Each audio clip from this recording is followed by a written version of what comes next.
nueva edición de Ecos del Saber, el último programa de la segunda temporada dedicada a las ideologías políticas y en este caso hoy vamos a abordar el populismo. Antes de empezar, obviamente, quiero mandar un fuerte abrazo a toda la gente, a todos los radioyentes que nos acompañan en todo el país y en el extranjero, que están siguiendo Betel Radio en el 100.1 FM del dial, 660 AM, y también en Betel Televisión, que está transmitiendo las 24 horas de manera continua porque Betel te acompaña. Como siempre, pueden enviarnos sus preguntas u opiniones al WhatsApp al 947-246-545. Pueden llamarnos también al 01-613-1701 o escribirnos, como ocurre ya regularmente, en las redes sociales cuando estamos haciendo nuestra transmisión en vivo. Así que hoy vamos a hablar sobre el populismo. Es un término político, un concepto político que se usa regularmente desde lo que nosotros ya hemos definido como el progresismo globalista para estigmatizar y satanizar a segmentos mayoritarios de la población que se han visto afectados objetivamente en su calidad de vida gracias a estos gobiernos probadamente incompetentes y corruptos. Sin embargo, hoy vamos a abordar esta crítica con un sustento teórico. Vamos a analizar qué autores o qué teóricos políticos han abordado el populismo, desde qué óptica lo han hecho. Y también vamos a ver quiénes expresan esta corriente política en el mundo actual. Básicamente podemos empezar diciendo que el populismo no es un fenómeno local, es un fenómeno hemisférico, lo cual significa que el desencanto de las poblaciones ante las políticas del progresismo globalista es generalizado. Es una corriente hemisférica. ¿Qué es lo que hace? Articular y canalizar el justificado desencanto, la frustración e incluso la rabia de las poblaciones o ciudadanos que se han visto afectados por las élites corruptas e incompetentes. Por lo tanto, el populismo lo que hace es recurre a esta insatisfacción, a esta frustración, para movilizar políticamente a la población contra estas élites que son políticas, mediáticas, empresariales, culturales, académicas, incluso deportivas, artísticas, etcétera. Por lo tanto, aquí lo que vamos a ver es que el populismo establece una polaridad entre el pueblo y las élites corruptas.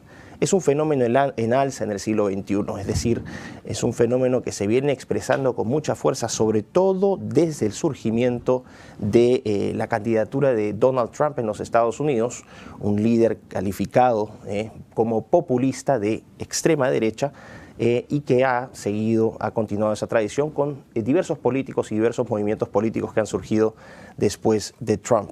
Vamos a verlos también en este programa.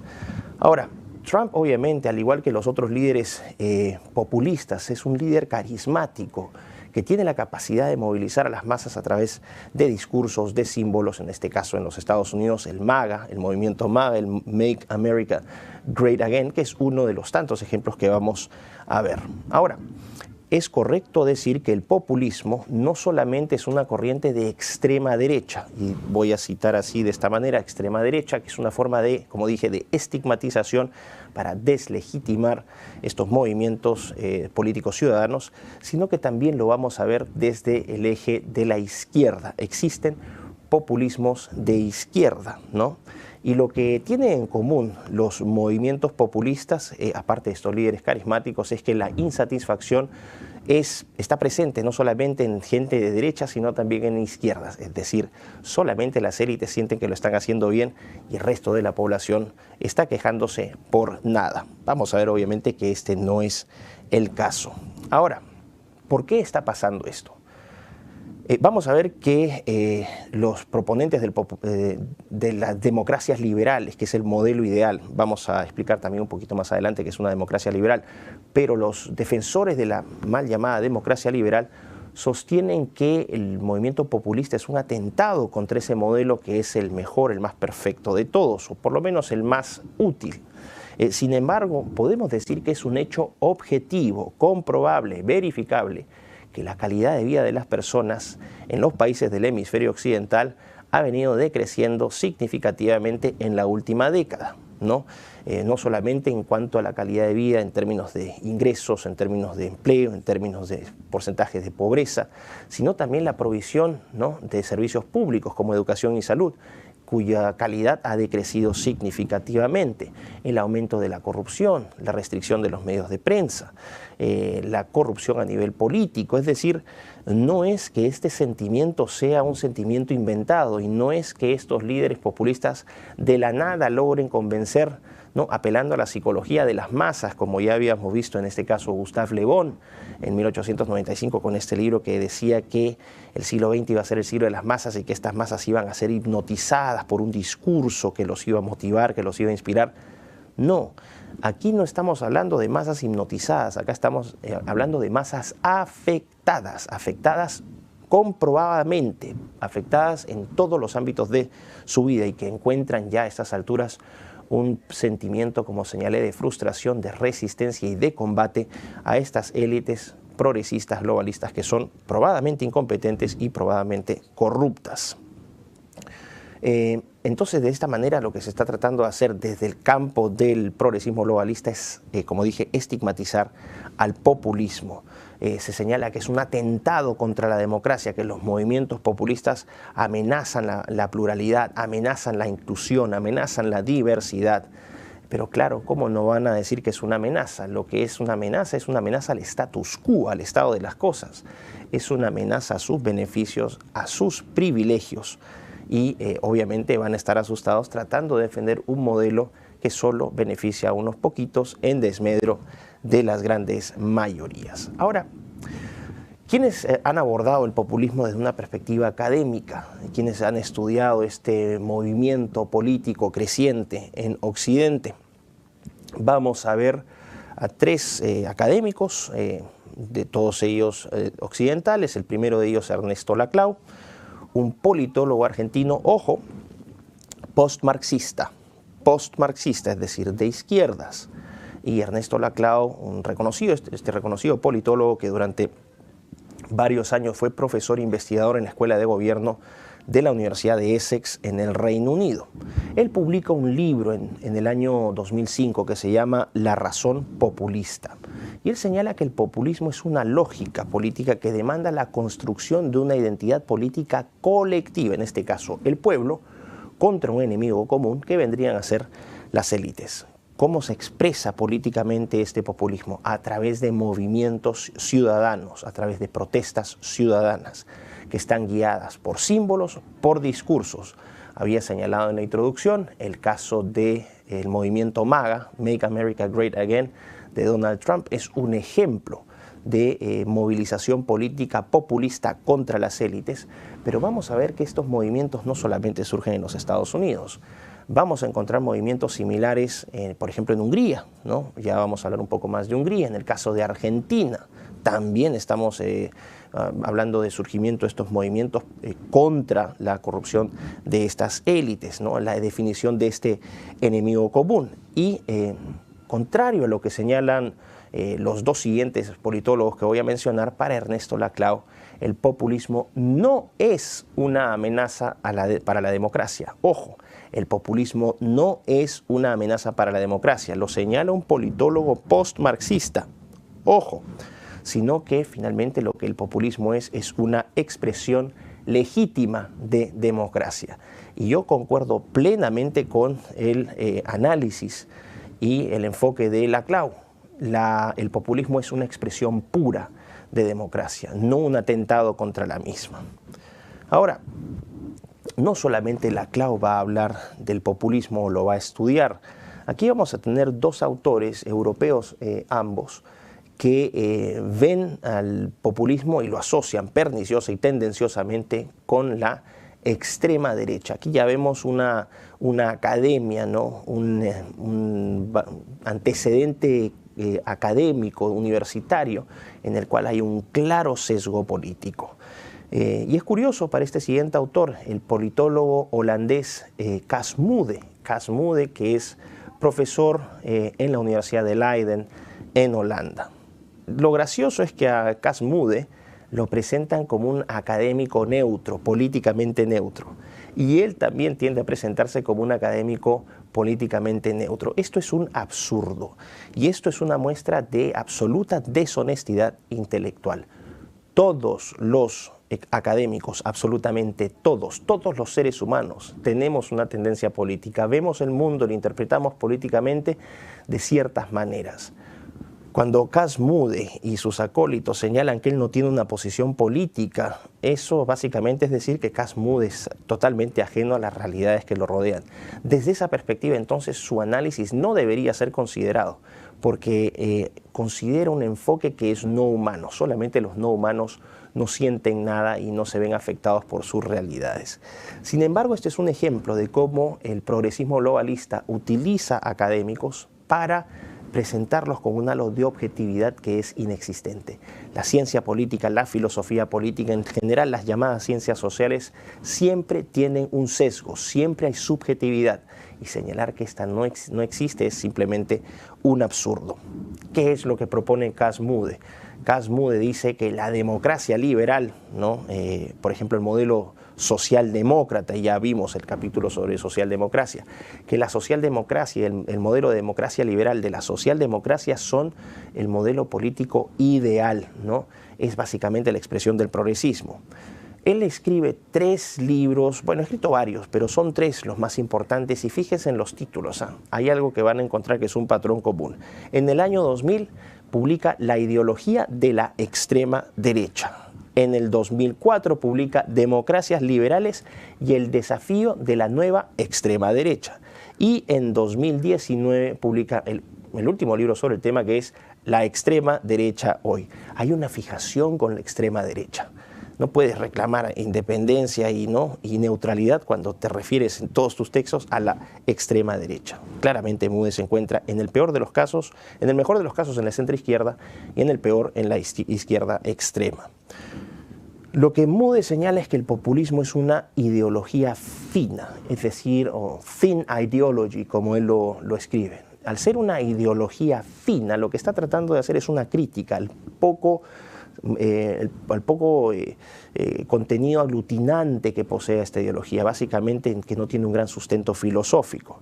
Y señala que producto de esta gelatinización ideológica, el populismo también puede afectar al liberalismo y al socialismo.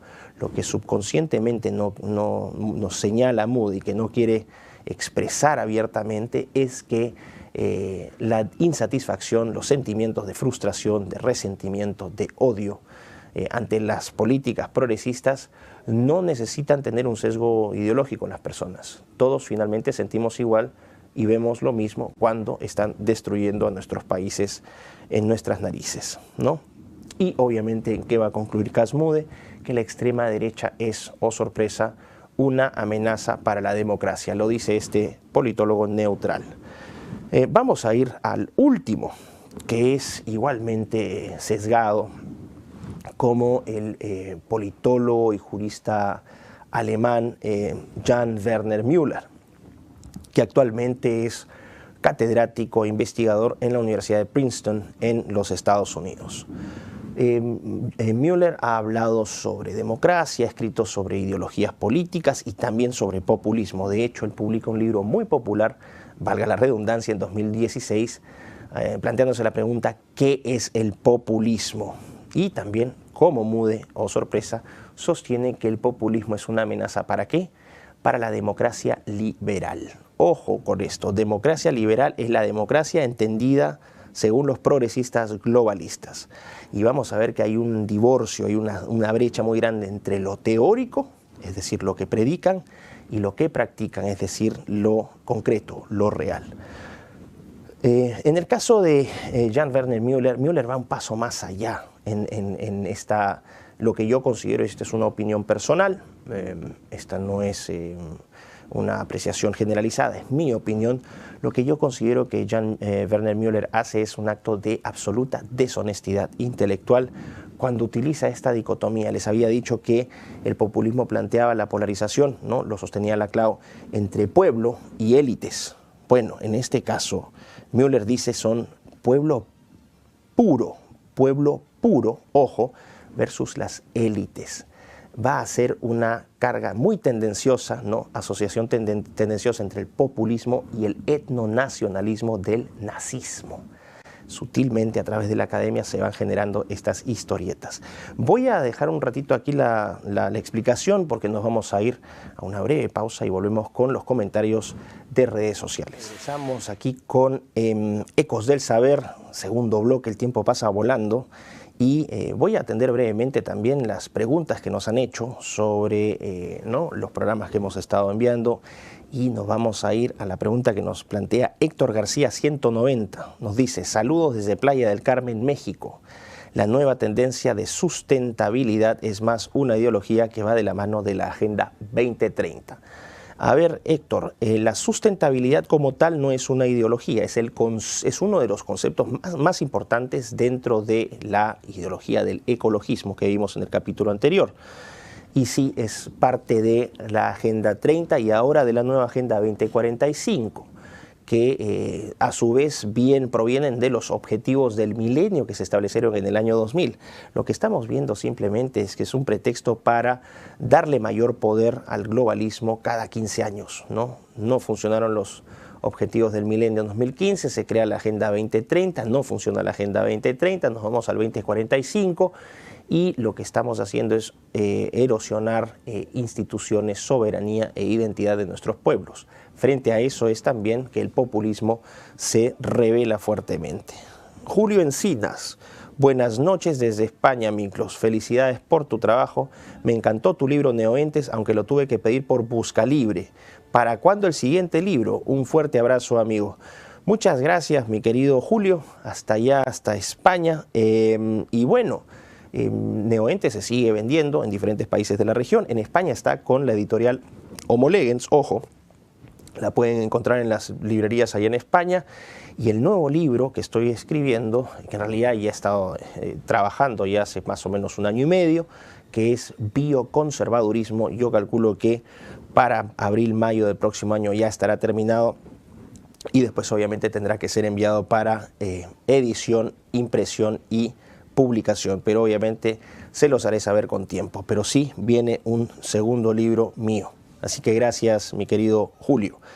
Ronald Fabián Peralta Vegaso: gracias, Miklos, gran defensor de la batalla cultural contra el socialismo. En general, en realidad, vendría a ser mi lucha no solamente es contra el socialismo, sino principalmente contra el regresismo, o mal llamado progresismo. Ese es el enemigo que todos tenemos que combatir.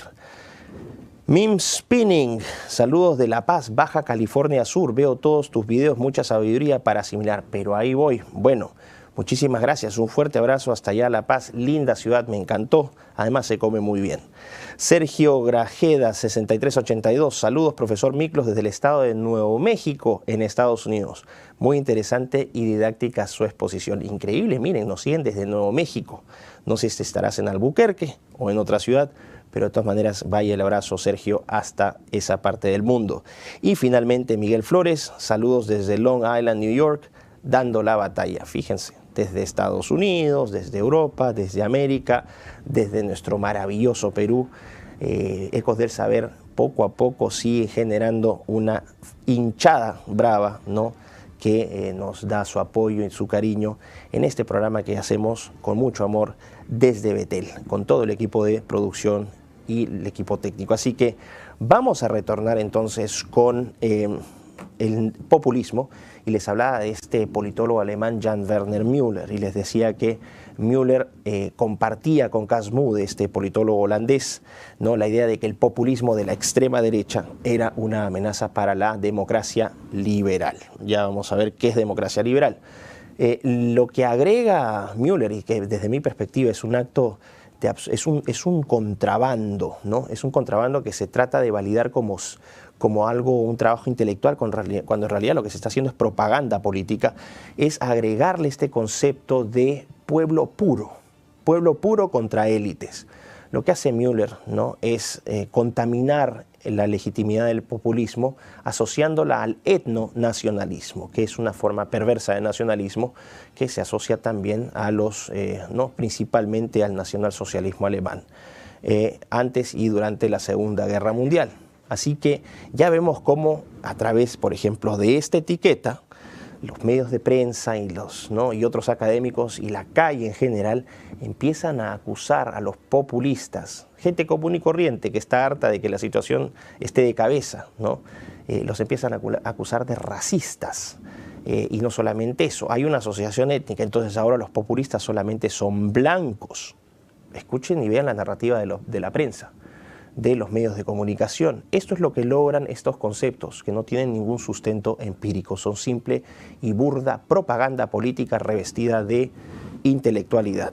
Pero bueno, Müller no solamente se queda en eso, Müller dice que el populismo rechaza el pluralismo.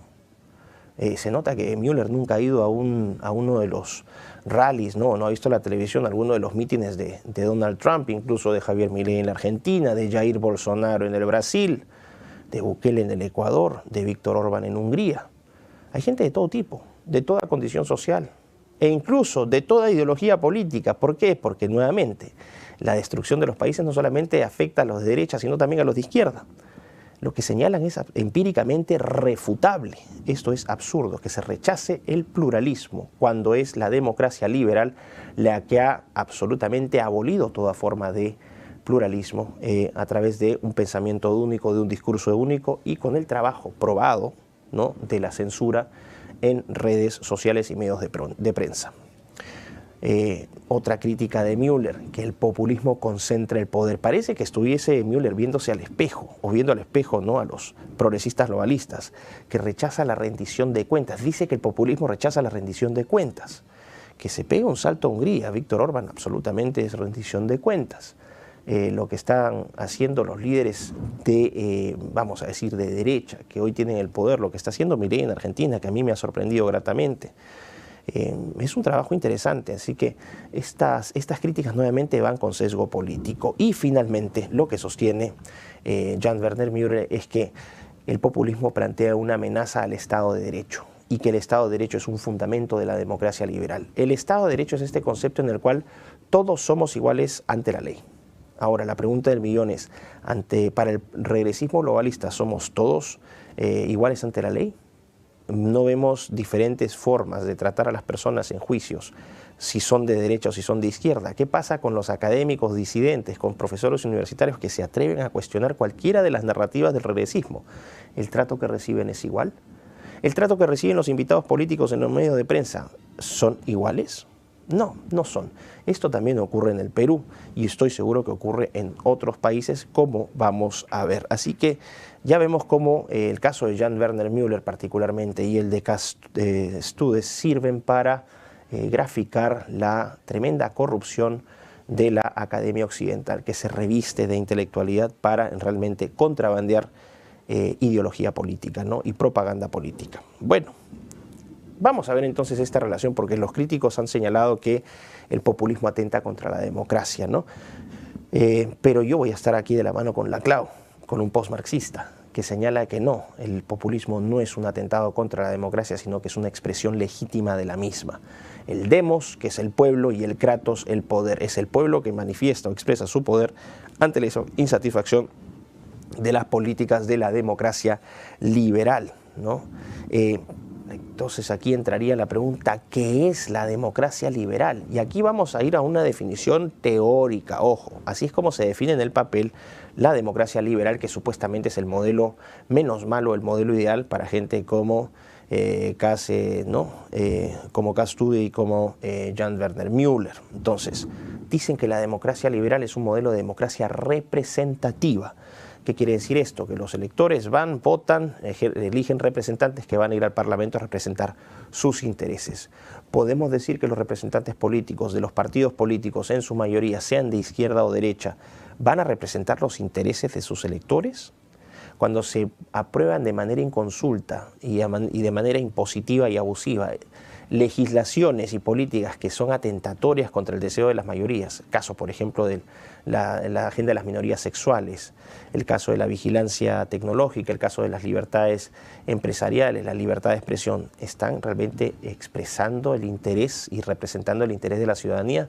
Nunca en la historia creo que hemos visto una casta política, y en este caso voy a usar el vocablo de Milei, que esté más alejada de las necesidades de su gente que la clase política actual, sean de derecha o de izquierda. Váyanse a España, por graficar un ejemplo, la alianza silenciosa entre el PSOE de Pedro Sánchez, el partido de izquierdas, y el supuesto partido de derechas, que es el Partido Popular, donde al final del día, cuando se trata de agenda arcoíris, votan siempre en conjunto.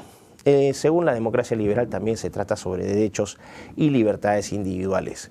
Ya sabemos cómo funciona eso para quienes están en contra o critican públicamente cualquiera de las narrativas de las agendas del progresismo globalista. Sostienen que hay Estado de Derecho, ¿no? Igualdad ante la ley, que estamos hablando de separación de poderes, y esta es la más cómica de todas, libertad de prensa. Libertad de prensa.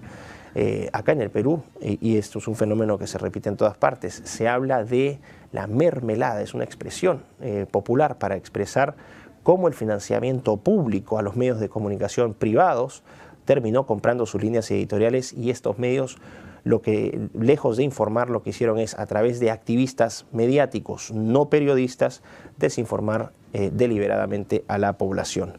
Se habla de libertad de asociación y religión. ¿En serio? ¿Libertad de religión? ¿Cómo están quemando iglesias y templos, ¿no?, en Occidente, en Francia, en Canadá, en los Estados Unidos? Este es un atentado directo y verificable. Que el poder político está controlado por el marco constitucional. Claro, si estamos hablando de Estados-nación, pero el regresismo globalista nos está llevando del nacionalismo, de los Estados-nación, al supranacionalismo. Y vamos a ver el caso de la Unión Europea, cómo viola sus propios principios y su propia institucionalidad para sancionar a países disidentes, como en el caso de Hungría, donde han tomado medidas realmente condenables, como por ejemplo afectar a todos los estudiantes universitarios húngaros a participar en el programa de intercambios Erasmus, que es un programa de intercambio universitario más grande de Europa, y solamente porque el gobierno de Orbán no se somete a sus políticas de inmigración y a la agenda LGBT. Así que aquí vamos viendo que entre la teoría y la práctica hay una distancia bastante grande. Protección a los derechos de las minorías, sí, en desmedro de los derechos y libertades de las grandes mayorías. Pluralismo político y discursivo, eso no existe. Hay pensamiento único, el que se sale va a ser sancionado. Sistema de justicia libre e independiente. Lo que tenemos ahora es lo que en el concepto en el inglés lo que se llama lawfare, que es el uso del sistema legal para perseguir a opositores políticos. ¿Cuáles son los ejemplos actuales de esta hermosa democracia liberal que nos pintan Jan Werner Müller, Cas Mudde y todos, obviamente, todos los políticos del regresismo globalista como Trudeau, como Macron, como Biden? Bueno, lo que estamos viendo es justamente estos países: Estados Unidos, Canadá, Francia, el Reino Unido de Keir Starmer, España, ¿no?, con el socialista Pedro Sánchez. Díganme si estos países son ejemplos de libertad y son ejemplo de todo lo que se ha señalado acá de la democracia liberal. Gradualmente se comportan como tiranías que utilizan la institucionalidad para avanzar agendas políticas, económicas, sociales y culturales de manera inconsulta y autoritaria. Pero bueno, vamos a decir, si el populismo se plantea como una amenaza para la democracia, también podría considerarse desde una perspectiva menos negativa como un proceso de renovación de la misma. Y en este sentido, nuevamente voy a estar de acuerdo con Ernesto Laclau. Laclau no ve el populismo como una amenaza, sino como una renovación necesaria de la democracia. ¿Qué dice Laclau que es el populismo? Laclau dice que el populismo es un correctivo contra sistemas políticos que se han vuelto excesivamente tecnocráticos, burocráticos y disociados con las necesidades de la gente. Nada mejor que esta definición podría ser graficada como, por ejemplo, el Parlamento Europeo en Bruselas. Es gente que vive completamente divorciada de la realidad de sus electores, ¿no?, supuestamente a quienes representan. Laclau va a ir incluso más allá para decir que el populismo es una respuesta a la gobernanza elitista. Correcto, es el gobierno de las élites. Pero también vamos a ver que es una respuesta al fracaso de la democracia representativa. Finalmente, lo que Laclau dice es que el populismo es una expresión de crisis de legitimidad y representación de la democracia liberal. El populismo surge porque hay una crisis de representación, de legitimidad de la democracia liberal. Y eso creo que es un análisis muy acertado y muy verificable con la realidad. Finalmente surge lo que Rousseau planteaba, ¿no? La voluntad del pueblo, la voluntad popular para retomar control sobre lo que está pasando, sobre sus destinos. Pero en este caso vamos a ver también que si bien al populismo se le trata de asociar con la extrema derecha, también va a haber populismos que apelan, ¿no?, a este discurso entre pueblo y élite desde la izquierda. El problema es que se trata de hacer un arroz con mango y se trata de equiparar a los populistas de la extrema derecha con los populistas de izquierda. Estos populistas de izquierda, que ya vamos a ver, son representantes abiertamente de dictaduras, ¿no? Cosa muy distinta de aquellos políticos y sus seguidores que participan en sistemas democráticos de otros países de Occidente. Vamos a ir entonces a esta idea del progresismo como amenaza para la democracia. Entonces, para Laclau, el populismo representaría una oportunidad, ¿no?, para renovar la democracia vía este populismo. Pero para autores como Mude y como Jan Werner Müller, hay una amenaza a esta idea de la democracia liberal. Nótese que la democracia liberal lo había señalado en el capítulo anterior, cuando hablábamos no en el capítulo anterior, en el capítulo sobre socialdemocracia, cuando decíamos que era una especie de tercera vía que trataba de conciliar las bondades del mercado con las bondades del socialismo, de crear un híbrido, ¿no?, que sacara lo mejor de todas partes. Eso explica por qué el progresismo va a estar compuesto por representantes políticos de izquierda, pero también por representantes políticos de derecha. ¿Por qué el populismo entonces es una amenaza a la democracia? Nuevamente surge aquí Jan Werner Müller. Están atacando la libertad de prensa, a las instituciones democráticas y también a los derechos humanos de las minorías. Müller es un demócrata liberal, abiertamente. Para él la pluralidad solamente sirve si sirve a los intereses de esas élites, completamente disociado de la realidad. Y señala que el populismo es un atentado contra el pluralismo político. El pluralismo político, hay que decirle a Müller, también incorpora, por ejemplo, la libertad de expresión y la diversidad de opiniones.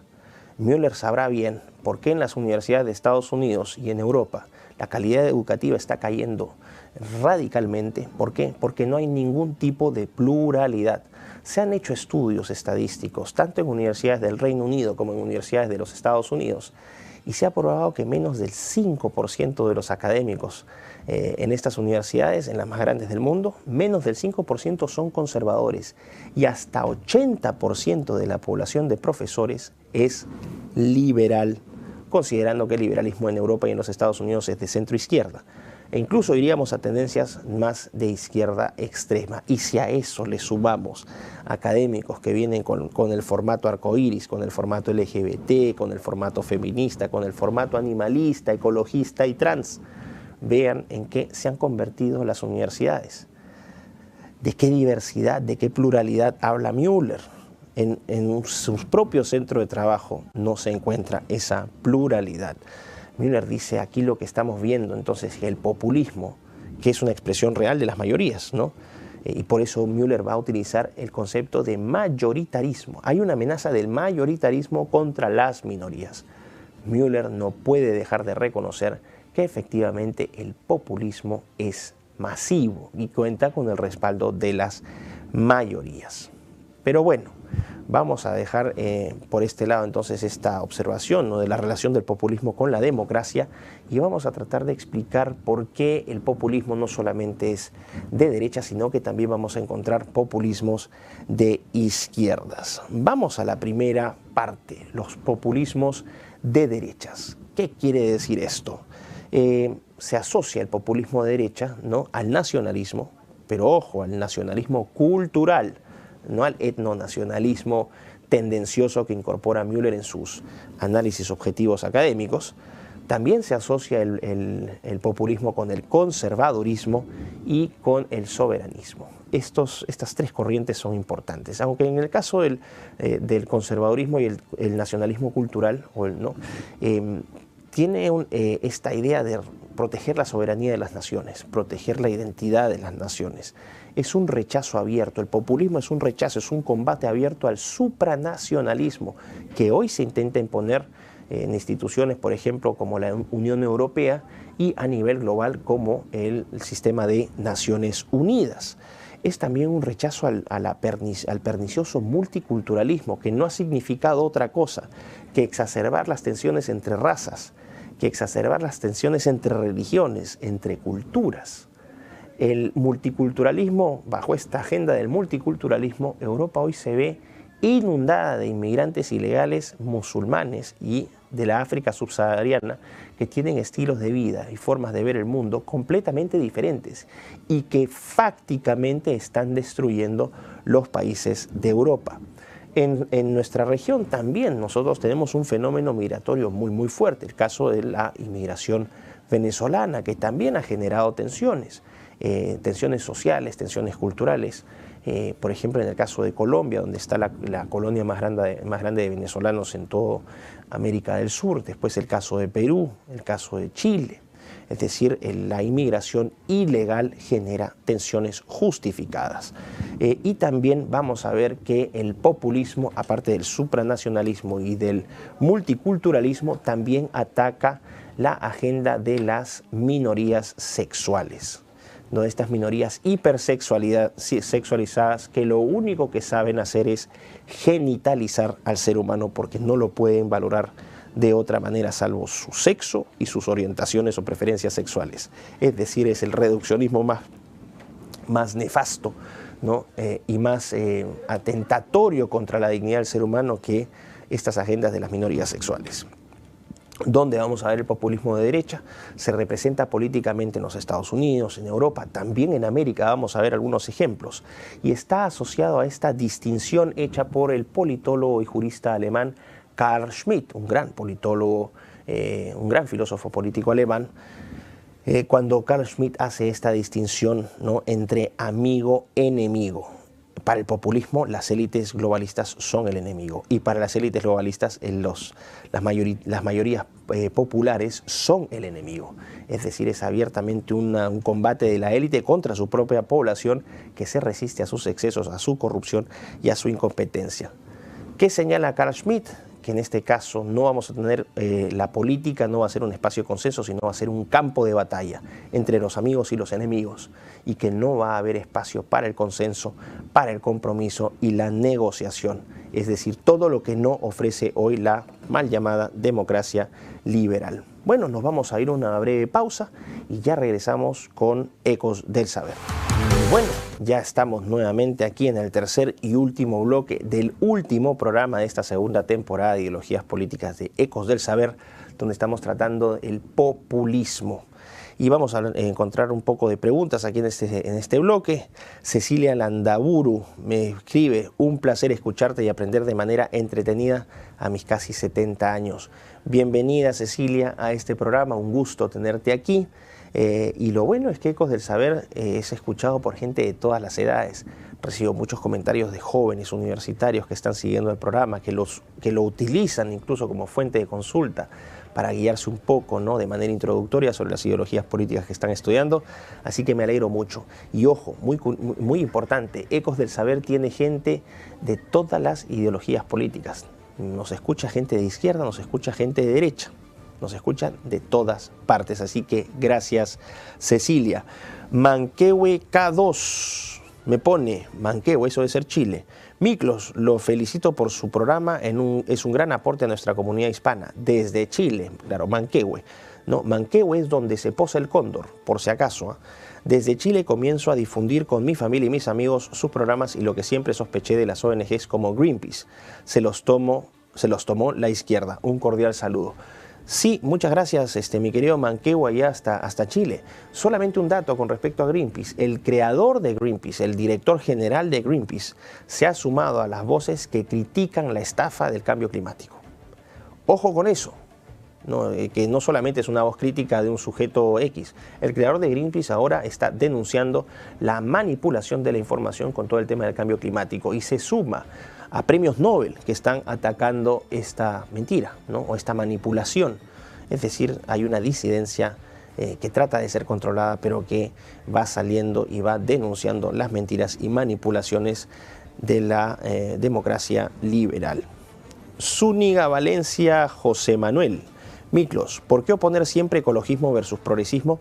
No son opuestos ecologismo y progresismo, van de la mano. Ecologismo versus capitalismo, eso sí. Antropologismo versus ecocentrismo, eso lo ven los ecologistas. Derechas versus izquierdas, desde el siglo XVIII, ¿no? Desde la Revolución Francesa tenemos eso. Progresismo versus conservadurismo, anarquismo versus capitalismo. Considero que hoy en el siglo XXI debemos utilizar todo lo bueno de las partes y dejar lo negativo. No querer aceptar lo bueno de las partes nos lleva directamente a una dictadura impuesta por una de las partes. Mi estimado José Manuel, muy interesante, pero efectivamente uno en estas cosas tiene que mantener y tiene que definir una posición. Hay situaciones en las cuales no existe escala de grises en la toma de decisiones. Lamentablemente te ponen en una situación donde tienes que escoger entre blanco y negro, porque la vida también te plantea estas distinciones. En este caso, estas posiciones son antagónicas entre sí, visualizan el mundo de una manera completamente distinta, conciben el sistema político y económico de maneras completamente distintas, contrarias, con intereses contrarios. Conciben al ser humano de una manera distinta, mientras los progresistas quieren redefinirlo y reconfigurarlo, es decir, convertir al ser humano en cualquier cosa que ese ser humano quiera hacer. Los, vamos a decir, bioconservadores sostienen que al ser humano hay que mantenerlo como tal. Yo en ese sentido no puedo estar en el medio, tengo que marcar una posición. Y eso es lo que vas a encontrar siempre en la política. La política finalmente, si bien puedes encontrar puntos en común y puntos de acuerdo y hay espacios para el consenso y la negociación, al final del día se trata de una lucha política, la imposición, ¿no?, de perspectivas, de objetivos, de métodos que son en muchos casos contrarios. Así que lamentablemente la vida es así. Baffens 2138, saludos desde Gales, imagínense, Wales, Simru, como se dice allá. Muy buen programa en tiempos donde la verdad es mentira y la mentira es verdad. Efectivamente, en tiempos de post-verdad, donde las emociones valen más que los hechos. Alejandra F4C, Laje y Miklos juntos. Mis superhéroes en una sola reunión, ¿para cuándo? Ah, mira, Alejandra, tus deseos yo creo que se han hecho realidad. Y les voy a contar una breve, mejor se los voy a contar al final de esta edición. No voy a decir más. Me pone Javier Perú 6159. Saludos cordiales desde Manaus, Brasil, Amazonas, estimado Miklos. Cada día aprendemos más. Fíjense, desde Manaus, en la mitad de la Amazonía. Querido Javier, un fuerte abrazo hasta Manaus. Les comento a título personal que es una ciudad que me genera una enorme curiosidad. En algún momento de mi vida, solamente por lo remota que considero que es, espero visitar Manaus. Así que, bueno, vamos a dejar ahí esta parte de las preguntas. Después vamos a ir a los saludos que nos han enviado de distintas partes. Pero retornamos con el populismo. Gracias a todo esto por todas las preguntas que nos hacen y espero que, que sigan participando. Como les digo, aquí en Betel 100.1 FM del dial, transmitiendo en vivo para todo el Perú y el mundo. Bueno, estaba entonces hablando del populismo y les hablaba del populismo de derecha y cómo se introducía esta idea, ¿no?, desde los críticos del populismo, la asociación a la distinción hecha por el politólogo alemán Carl Schmitt, cuando señalaba esta distinción amigo-enemigo, y cómo, según los críticos del populismo de la extrema derecha, Schmitt aporta uno de los insumos para este populismo de derechas, que es ver la política como un campo de batalla y no como un espacio para la negociación, el consenso y el compromiso, cosa que obviamente los regresistas no hacen, ¿no?, porque diversidad, inclusión e igualdad valen para todos aquellos que piensen como ellos. Y si no piensas como ellos y si no actúas como ellos, te destruyen. Así que esa es parte de la respuesta. Eso explica por qué hay populismo. Hay populismo precisamente frente a este abuso, a esta intolerancia, a esta mezquindad, a esta mentira, al cinismo e hipocresía del regresismo globalista, del fracaso completo de la democracia liberal. Seguramente va a haber gente que me va a criticar y me va a decir, pero ¿cómo estás hablando tú de populismo si tienes una posición muy sesgada al respecto? Bueno, yo jamás, a diferencia de Moody y de Müller, no me presento como neutro, porque no soy hipócrita, no soy cínico, uno siempre tiene una posición. Y yo me identifico plenamente con las movilizaciones populistas de derecha, porque encuentro que las consecuencias de la democracia liberal, del progresismo globalista, han sido nefastas, y vamos a hablar de eso para que no se crea que solamente son discursos. Acá no hay discurso, hay realidades. Bueno, pero en todo caso, en cuanto a los populismos de extrema derecha, podemos decir, ¿quiénes son representantes del populismo de derecha? Son líderes, ojo, son líderes con distintas concepciones de lo político y de lo económico. Son líderes que tienen posiciones libertarias, posiciones conservadoras, posiciones liberales, social liberales, es decir, ojo, el populismo de derecha no es homogéneo, pero todos tienen en común algo, algunas cosas: la defensa de la soberanía de sus naciones, cosa que yo comparto plenamente. Los países tienen derecho a tomar, no los estados, las naciones dentro de los estados tienen derecho a tomar decisiones por su cuenta, tienen derecho a la autodeterminación sin injerencia de terceros. La defensa de la identidad de su país y también de su cultura, de su religión. Eso es algo que también los populistas de derecha tienen, que defienden y exponen la religión, ¿no? El fundamento, sobre todo los fundamentos cristianos de sus países, y sin temor a ser juzgados por eso. Hay también una defensa de lo trascendental.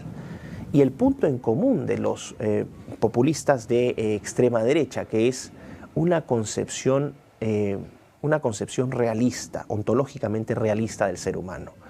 Es decir, están en contra abiertamente de todas las agendas nefastas, corruptoras de las minorías sexuales, especialmente el caso de las ideologías trans, y también el ataque a la inocencia de nuestros niños. Todos estos líderes son contrarios a esta agenda de corrupción de menores.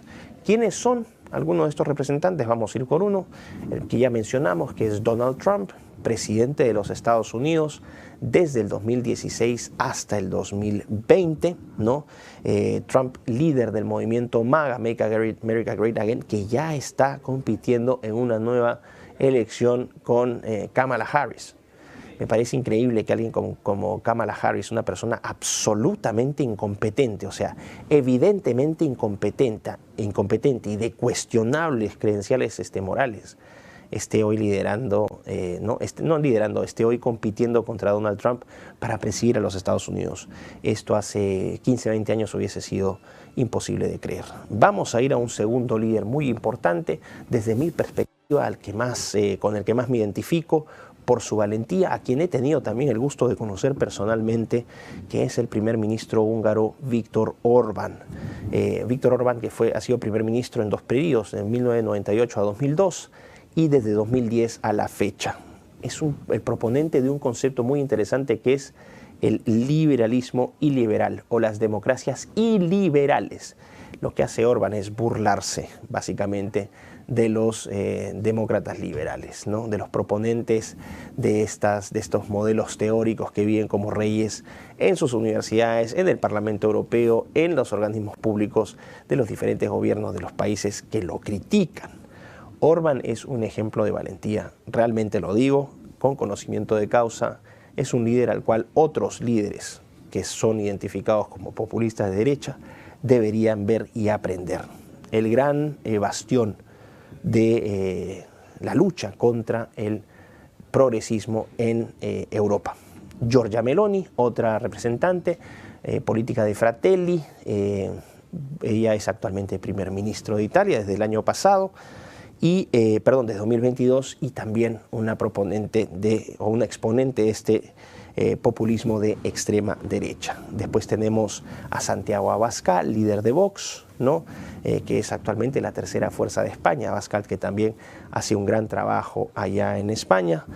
Marine Le Pen, ¿no? Líder de agrupación nacional, el Rassemblement National de Francia, segunda fuerza política en Francia. Y acá en nuestra región también tenemos populistas de derecha. Primero, Javier Milei, presidente de Argentina desde el año 2023. líder del partido La Libertad Avanza, que ya se acaba de constituir como un partido político. Es un liberal libertario con elementos de conservadurismo social. Debo confesar que no le tenía mucha fe a Milei, desconfiada de su libertarismo, que no presta mucha atención al ser humano, pero debo decir que Milei ha probado con hechos, no solamente con palabras, que sí está en la línea de lo que defendemos, de los que defendemos la soberanía e identidad de las naciones. Así que es hasta ahora Milei está respondiendo, y me alegra mucho por Argentina y por todos nosotros, porque el éxito de Milei es el éxito de Argentina, el éxito de Argentina es el éxito de todos nuestros países. También vamos a tener a otro representante del populismo de extrema derecha, entre comillas, Jair Bolsonaro, presidente de Brasil entre 2019 y 2022, y que tenía esta frase, ¿no? Brasil encima de todo, Dios encima de todos, con unos tremendos mítines de más de 1,5 millones de personas en Brasilia. A eso le temen los progresistas globalistas, al poder del demos, al poder del pueblo.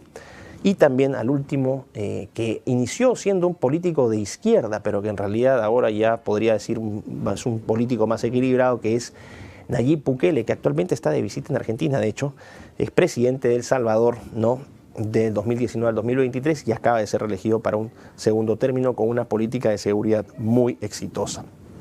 Todos estos presidentes, todos estos líderes son enemigos del globalismo progresista. Son supuestamente enemigos de la democracia liberal. ¿Por qué? Porque detestan el supranacionalismo y lo combaten, porque promueven la libertad religiosa y porque combaten la religión arcoíris. ¿Ok? Vamos a irnos brevemente a los populismos de izquierda, prevalentes en Europa y América hispanohablante. Este enfoque de populismo de izquierda no es un enfoque más contra el neoliberalismo, contra las élites económicas, contra las élites financieras. Surge particularmente desde lo teórico, ¿no?, después de la crisis financiera global de 2008, y incorpora dos elementos importantes: el poscolonialismo, que es este ataque al legado colonial, donde lo colonial es criticado fuertemente, y también es un ataque también es una combinación con el indigenismo, ¿no? Esta idea de reafirmar los derechos, la identidad y la soberanía de los pueblos indígenas, que no es otra cosa que la fragmentación de naciones dentro de un Estado-nación.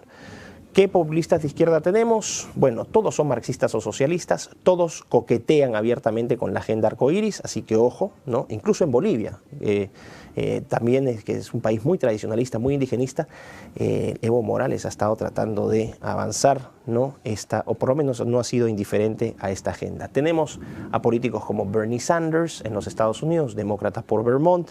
Tenemos al líder francés de Francia Insumisa, Jean-Luc Mélenchon, a Alexis Tsipras, ex primer ministro de Grecia, también líder del partido Syriza de izquierda, al nefasto Antonio Manuel López Obrador, AMLO, líder de Morena, que ya se va, pero entra otra presidenta que parece que va a ser peor, que es Claudia Sheinbaum, Hugo Chávez y Maduro en Venezuela, ¿ok? Y finalmente, ya lo mencionamos, Evo Morales. Todos estos líderes son enemigos del supranacionalismo, son enemigos también de la religión, y son proponentes, o por lo menos no son indiferentes a la agenda arcoíris. Ya no me da más el tiempo, creo que ya se me acabó el tiempo, pero voy a cerrar solamente con este comentario, si mi productora me lo permite. Se dice que el populismo es el surgimiento de masas.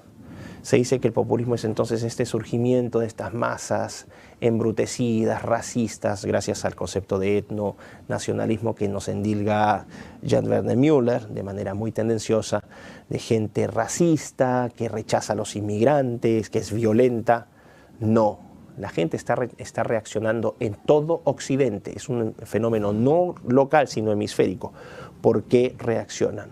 Porque hay debacle económica, hay pobreza, hay desempleo, tenemos inmigración ilegal, y en países donde antes había seguridad, hoy tenemos niveles de crímenes y violencia nunca antes vistos.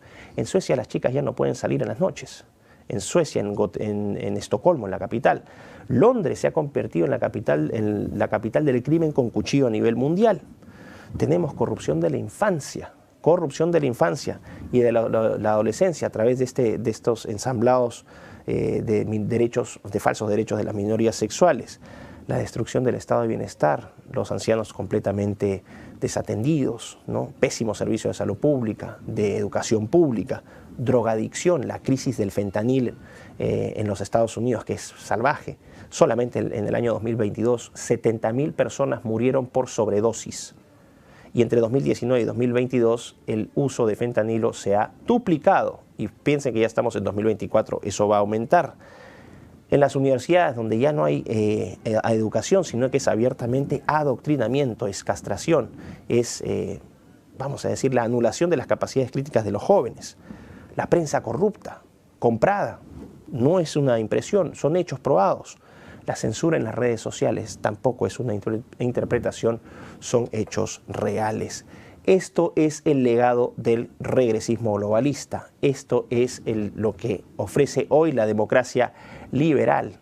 Entonces no se sorprendan todos los beneficiarios de esta democracia liberal, que de democracia no tiene nada y de liberal tampoco, de por qué las gentes se están alzando contra su tiranía. Ya para cerrar, decir que yo no pronostico que esto vaya a bajar, yo creo que esto va a seguir aumentando. Antes de terminar, ahora sí, simplemente despedirme acá porque nos mandan reporte de sintonía. Saludos a la gente de Filadelfia, en California, los Estados Unidos, Punta Arenas, Chile, imagínense, al sur ya cuando se acaba Chile, Paraguay, Naucalpan de Juárez, México, Yuma en República Dominicana, Nicaragua y el Calafate de Argentina. Fíjense de dónde nos siguen, de todas partes. Y aquí quiero hacer dos anuncios. Sí, efectivamente, al comentario que me habían hecho, la pregunta que me habían hecho en el segundo bloque, se viene una tercera temporada de Ecos del Saber que va a estar muy interesante. No les voy a adelantar el tema, pero sí les voy a adelantar algo. Tenemos dos entrevistas especiales. La primera de ellas con el gran Agustín Laje. Ojo, hay que reconocer, esta entrevista fue grabada, pero fue la primera entrevista que dio Agustín, ha sido la primera entrevista que dio Agustín a cualquier medio sobre su libro Globalismo, la primera de su presentación de su libro Globalismo conmigo, que bueno, me precio de ser amigo de Agustín y él, amigo mío también, así que van a encontrar una charla muy interesante. Después vamos a tener otra sorpresa para la comunidad del Movimiento Misionero Mundial, pero eso sí no la voy a adelantar, y decirles que se viene una tercera temporada de Ecos del Saber confirmado. Así que sigan disfrutando, sigan disfrutando de esto. Los invito a sintonizar a mi amigo Fabricio Escajadillo en Hora Punta y nos vemos pronto en esta tercera temporada. Un fuerte abrazo y muchas gracias por su apoyo.